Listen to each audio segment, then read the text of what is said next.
सो hi everyone, मेरा नाम गुन्नू है एंड मैं ये वीडियो पहली बार बना रहा हूँ यूट्यूब के लिए. So I wanted to review Himalayan 450 जिसका मैं ओनर हूँ अभी लास्ट 6 मंथ से. And this is my Himalayan 450 Kaza brand. इसको मैंने अभी 11,590 किलोमीटर्स के आसपास तक चला लिया है एंड काफ़ी अच्छा एक्सपीरियंस रहा है. So just wanted to share that कि अब हिमालयन ले ली है and I was like a newbie rider because ये मेरी पहली बाइक है and I am 32 years old. So उस एज में आके मैंने अभी ली है, मेरा मन था एंड आई थॉट कि अभी जैसे 10,000 किलोमीटर प्लस चला ही लिए तो why not just review it. And इसकी स्टोरी थोड़ी ऐसी है कि लाइक मैंने बचपन से लाइक साइकिल चलाई, फिर साइकिल के बाद स्कूटर आ गया, चेतक चलाया, वेस्पा चलाया, एक्टिवा चलाया, फिर उसके बाद स्विफ्ट, होंडा सिटी, फॉर्च्यूनर, पोलो, जीटी वो सब चलाए. बट बाइक का ना शुरू से मन रह गया था एंड जिस एज में जनरली टीन एज में या उसके बाद भी लोग ले लेते हैं बाइक्स, मैं उस टाइम पे due to some one of the other reason मैं नहीं ले पाया एंड आई वांटेड कि लेनी है, चलानी है. सो वो कभी मौका ही नहीं मिला. एंड फिर अभी क्या हुआ कि मैं चंडीगढ़ से हूँ, सो मैं गुड़गांव शिफ्ट हुआ एंड डेली कम्यूट के लिए थोड़ा मुश्किल हो रहा था, तो आई थॉट कि एक्टिवा लेके ख़त्म करते हैं. बट जब घर पे बात करी एंड वी स्टार्टेड लुकिंग तो देखा कि एक्टिवा भी 1 लाख प्लस हो ही चुके थे. तो ब्रदर वाज लाइक कि अगर 1 लाख का एक्टिवा ही लेना है तो कोई बाइक देख ले. So initially I thought of buying classic 350 stealth black and उसमें ये था कि मेरे को अच्छी तो काफ़ी लगी थी बट मैंने हिमालयन भी ऑनलाइन देख रखी थी 450. बट जब मैंने घर वालों को दिखाई ऑनलाइन वेबसाइट पे तो they were not convince. They were like कि नहीं ये इतनी अच्छी नहीं है, स्टेल्थ ब्लैक देख लो. फिर जब हम शोरूम में गए टेस्ट ड्राइव के लिए एंड फिर जब मैंने इसको देखा सो मेरा तो ऑनेस्ट रिएक्शन ये था कि मेरे दिमाग में पहले ही उस टाइम पे क्लियर हो गया था कि मैं शायद और कोई बाइक अब ले नहीं पाऊँगा, क्योंकि मेरे को ये जेन्युइनली बहुत ज़्यादा सुंदर लगी. जो फर्स्ट पहले इम्प्रेशन होता है ना कि आपको दिखती कैसी है बाइक, अभी चलाई तो है नहीं है, दिखने में आई फाउंड इट बहुत ज़्यादा सुंदर. एंड उसके बाद चलानी शुरू करी, बाइक चला के देखी. शुरू में डर भी लग रहा था क्योंकि लाइफ में कभी कोई बाइक चलाई नहीं है और ये इतनी ह्यूज फील हो रही थी क्लासिक 350 के सामने. मैंने पिक्चर्स भी क्लिक करके देखी तो क्लासिक 350 तो मेरे पे बहुत छोटी लग रही थी एंड 90 kgs 5, 10 और 11 और मेरे पे नहीं सूट कर रही थी.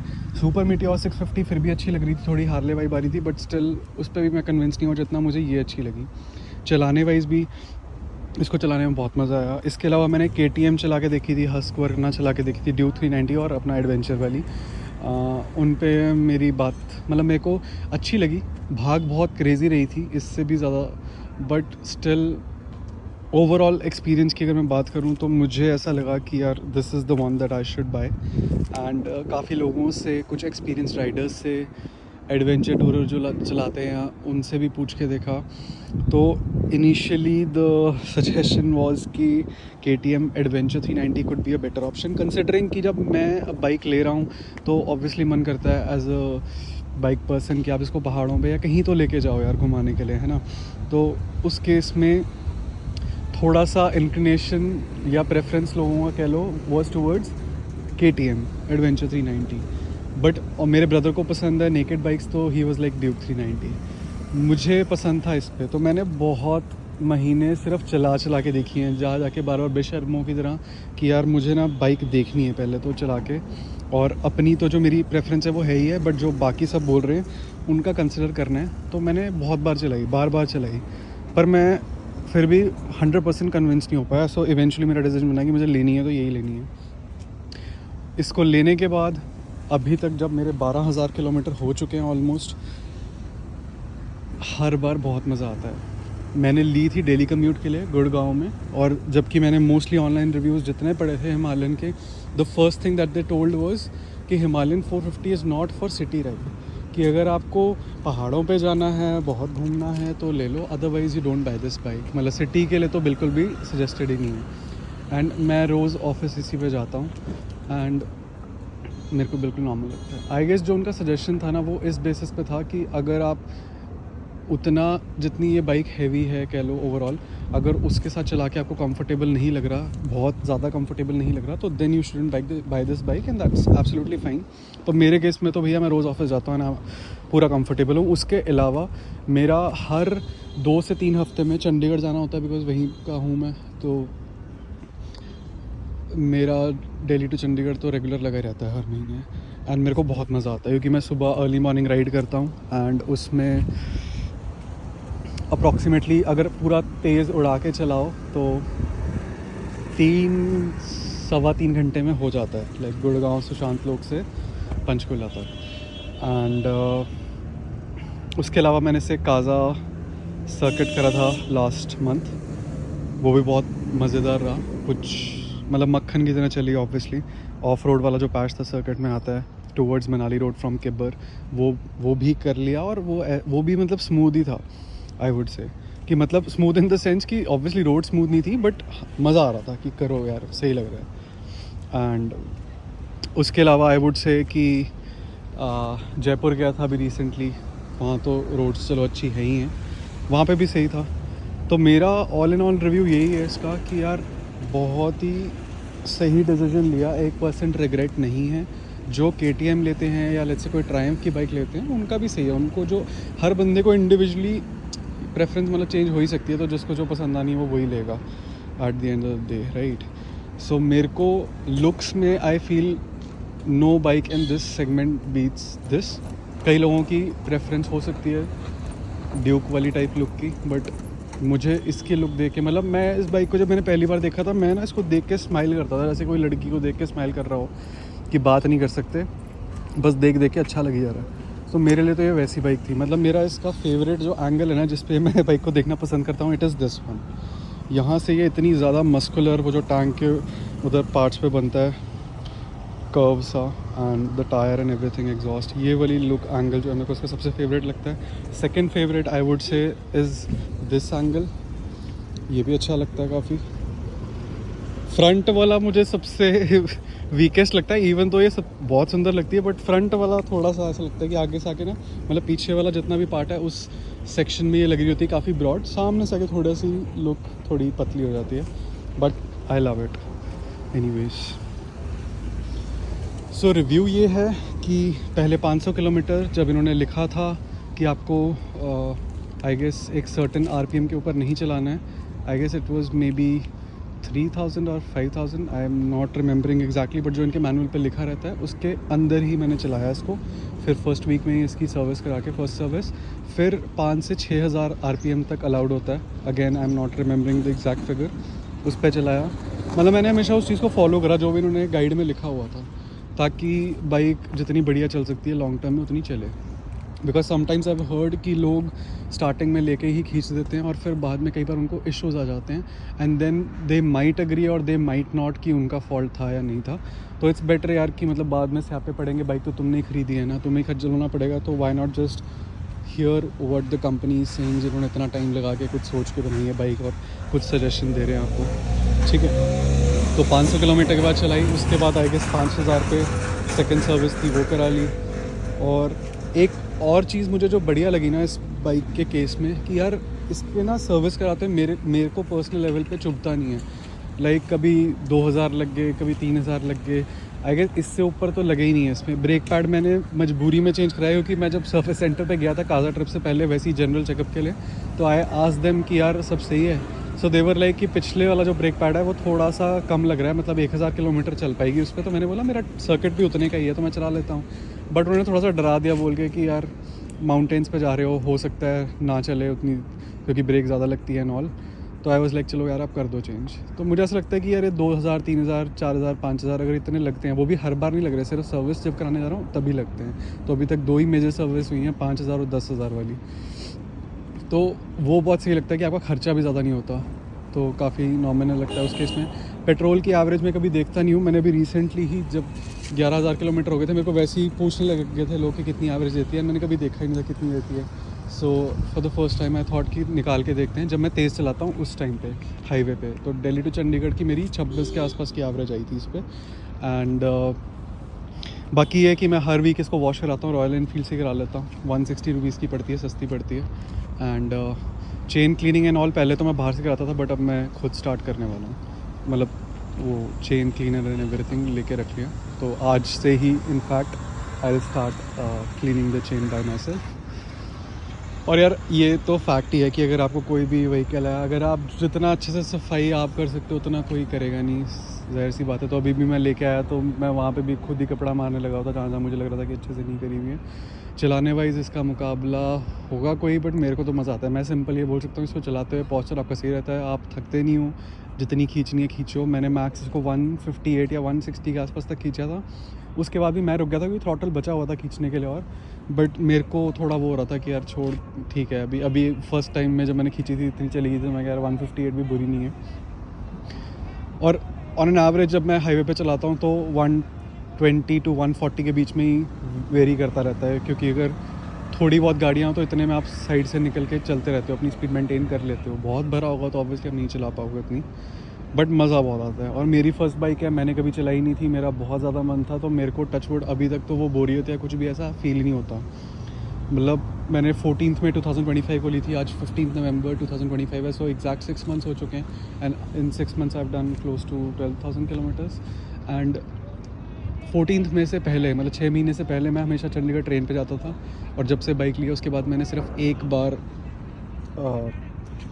ट्रेन पे गया हूँ, वरना हमेशा आई प्रेफर कि भाई बाइक पे जाना है, बिकॉज 3 घंटे ट्रेन में लगने हैं, 3 घंटे मुझे बाइक पे लगते हैं। तो इस पर मेरे पास अपने पास ये ऑप्शन भी है कि मैं अपनी मर्ज़ी से जहाँ रुकना है, जब रुकना है रुक सकता हूँ, जहाँ खाना पीना है वो सब कर सकता हूँ। तो अभी इसमें थोड़ा सा वो फ्लिकर बज रहा है, but I hope you can see that 11,589 kilometres done. कोई मेजर इशू टचवुड बाइक में नहीं आया, सिर्फ ब्रेक पैड चेंज कराया था क्योंकि उन्होंने सजेस्ट करा था। अगले वाला अभी भी चेंज नहीं हुआ है, चल रहा है। और इंजन ब्रेकिंग यूज़ करता हूँ जितना मैंने पढ़ा था, क्योंकि बाइक तो पहली बार चला रहा था, तो जितना ऑनलाइन पढ़ सका सुन सका लोगों को, उतना सुनने के बेसिस पे चलाया कि जब जब ब्रेक लगानी होती है ज़्यादातर इंजन गेयर्स डाउन करके थोड़ी ब्रेकिंग उधर से हो जाती है, फिर जब थोड़ी थोड़ी अपनी बैक और फ्रंट की लगाते रहो। बाकी अगर आप देख सकते हैं ध्यान से, मतलब मैंने ना बाइक को ये जो जैसे ये थोड़ा सा लगा हुआ है गिर गई थी, तो ये गिरी कैसे थी, मतलब 2-3 बार ऐसा हुआ कि बाइक ना गिरने वाली थी, let's say due to one और द अदर रीज़न, एंड बचा ली। मतलब थोड़ी जान लगती है ऑब्वियसली, इसका वेट तभी फील होता है जब एक आधी साइड को टिल्ट होकर गिरने लगे, अदरवाइज़ तो बाइक डिसेंट है। मतलब मेरे को ऐसे हैवी नहीं लगी considering I am 90 kg and 5'11". सो होता क्या है कि 2-3 बार ऐसा हुआ कि बाइक टिल्ट होकर गिरने लगी थी और बचा ली। बट जब मैं कल्पा गया था, मतलब जो काजा वाला ट्रिप चल रहा था, तो बीच में कल्पा से हम निकलने लगे थे, एंड वहाँ पे एक वाटर पाइप मिट्टी के ऊपर निकली हुई थी, उस पर मेरा टायर थोड़ा स्किड हुआ था, और वहाँ पे मेरे से नहीं रोकी गई पहली बार, तब वहाँ पे गिरी कल्पा में। उसके अलावा और कोई खर्चा तो इसका नहीं हुआ है टचवुड। वही है, वीकली टायर में हवा भरवा लो और चेन क्लीनिंग रेगुलर करते रहो हर 500-600 किलोमीटर में, and it is doing well for me. मतलब I love it, I love this bike. कभी कभी चलाते हुए भी ऐसा होता है कि आप रेगुलर बेसिस पे चलाते हो ना, ध्यान नहीं देते। कभी कभी इस सेक्शन को जब आप देखते हो ना चलाते हुए, जब आप बाइक सड़क पे चल रही होती है, ये बहुत ह्यूज फील होता है और बहुत सेक्सी लगता है। इसको देख के कई बार बीच बीच में फीलिंग आती है, हमेशा नहीं आएगी, कभी कभी मोमेंट्स होते हैं कि हिमालयन पढ़ के बहुत सही लगता है। ये काइंड ऑफ बाइक की थार वाली फीलिंग तो दे ही देती है, मेरे लिए तो हो जाता है। And by that I just mean that आप एक हाई उस पे पोजीशन पे बैठ के गाड़ी चला रहे हो। कई लोग ये भी बोलते थे कि यार इसको सिटी राइड के लिए बिल्कुल रिकमेंडेड नहीं है, बिकॉज मैंने बहुत सारे रिव्यूज़ पढ़े थे बिफोर बाइंग द बाइक, मतलब अलग अलग बाइक्स के, और मेजॉरिटी ऑफ केसेस में मतलब यही होता था कि दे वर सजेस्टिंग कि अगर आपको सिर्फ सिटी राइड करनी है ना, then don't buy this bike, अगर मेजॉरिटी में सिटी राइडिंग करनी है। बट मेरा यार मेजॉरिटी में हो ही डेली बेसिस पे सिटी राइडिंग रही है, और मेरे को तो बहुत मज़ा आता है, कोई दिक्कत नहीं। अब अगर आप बहुत ही स्टॉप एंड गो ट्रैफिक में रहोगे यार, फिर तो कोई भी बाइक पकड़ लो यार, अब थकोगे, ऑब्वियसली बात है, ठीक है ना। टिल्ट तो आपको बाइक करनी नहीं होती है ट्रैफिक में, सीधा ही चलना होता है। तो उस हिसाब से मेरे को ऑनेस्टली, मतलब अगर आप थोड़े ठीक ठाक हो ना, तगड़े हो, ठीक हो, मतलब मैं 90 kg हूँ, तो संभल जाती है यार बाइक, मतलब इतनी भारी नहीं लगती। सिर्फ जब टिल्ट होकर गिरने लगती है तब वेट फील होता है, उसके अलावा तो मक्खन की तरह हल्की लगती है, चलती है अपनी मस्त। And yeah, so that's pretty much about it. Like tyre puncture and all अभी तक नहीं हुआ है. ट्यूबलेस टायर डलवाए थे इसमें. ये गार्ड एक एडिशनल डलवाया था मैंने, रेडिएटर गार्ड. ट्यूबलेस टायर थे और एक विंगमैन ऐप डलवाई थी. विंगमैन इसलिए डलवाई थी कि मेरे को था कि मैं दिल्ली में रहने लगा हूँ. मेरे को बस दिमाग में वो स्टीरियोटाइप है कि यहाँ पे चोरी ना हो जाए, क्योंकि मेरे दोस्त की हारियर भी चोरी हो चुकी है यहाँ से. सो आई वाज लाइक कि विंगमैन डलवा लेते हैं. उससे क्या होता है कि आप जब भी बाइक स्टार्ट करते हो, ऑफ करते हो, लोकेशन आपकी रिकॉर्ड हो जाती है ऐप में. सो आपको थोड़ी सी तो उससे हेल्प मिलती है कि कल को अगर कोई बाइक चक के भी ले जाए तो you can like record it, like you can see the records in your app कि कहाँ पे लास्ट खड़ी थी, कहाँ पे अभी है एंड एवरीथिंग. तो उसका थोड़ा फ़ायदा रहता है, थोड़ी शांति रहती है मन को.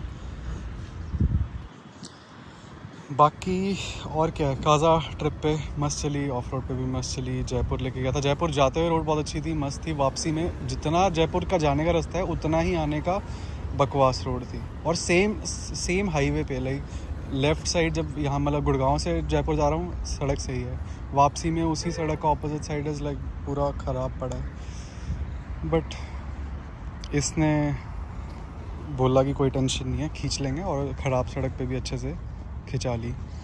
पीछे बिठा के भी चलाया. अब पीछे बैठने के हिसाब से यार सीट कंफर्टेबल है, बट अब जितनी लॉन्ग राइड होगी ना यार उतना फिर पर्सन टू पर्सन वेरी कर जाता है. मतलब अगर मैं KTM से कंपेयर करूँ तो एनी डे बेटर है. मतलब फिर तो एनी डे बेटर ही है, क्योंकि उसकी मेरे को सबसे बड़ी प्रॉब्लम सीट ही लगी थी. और अगर मैं उसकी सीटें चेंज कराता कल को, अगर वो ले लेता, फिर मे बी उसकी लुक्स बदल जाती हैं. That I didn't want to do. तो सीट कंफर्टेबल है, बट मोस्टली मैंने अकेले चलाई है. पीछे बिठा के भी दिल्ली टू चंडीगढ़ करा. बट पिलियन का वही हो जाता है, अगर पिलियन थोड़ा सा मतलब ऐसे तो यार अब लाइक जब मैं काज़ा ट्रिप करा तो उसमें भी मेरा फ्रेंड ने रेंट पे ली थी सेम काज़ा ब्राउन, और उसके पीछे बंदा बैठा था, उसने 20-25 किलो का बैग भी उठाया हुआ था और पूरा ट्रिप करा है. नो डाउट वापसी में थोड़ा थक गए थे और ब्रेक्स लेनी पड़ती थी थोड़े थोड़े गैप के बाद, बट कर तो लिया. मतलब अगर मन हो किसी का कि कहीं घूमने जाना है तो वो आपके मन के चक्करों में आप पीछे बैठ के जा सकते हो. इतनी माड़ी सीट नहीं है. और अभी तो उसने 20-25 किलो का बैग उठा रखा था पीछे, तो उसको थोड़ा एक्स्ट्रा थकान हो रही थी. अगर वो शायद नहीं होता तो और ईजी रहता.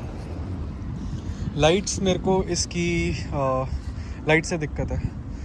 लाइट यार मतलब मज़ा नहीं आता. अगर बिल्कुल पिच डार्क अंधेरा है फिर इसकी लाइट डिसेंट है, बट उतना तो कहीं होता ही नहीं है ना. नॉर्मली आप सड़क पे निकलते हो 2-4 स्ट्रीट लाइट तो होती हैं, सामने से गाड़ियाँ भी आती हैं, उसमें दिक्कत हो जाती है. उसमें इसकी लाइट इज़ लाइक है ना है एक ही बात है. बट हाँ, सस्पेंशन कह लो बढ़िया है, ब्रेक्स अच्छी हैं, भागती अच्छा है.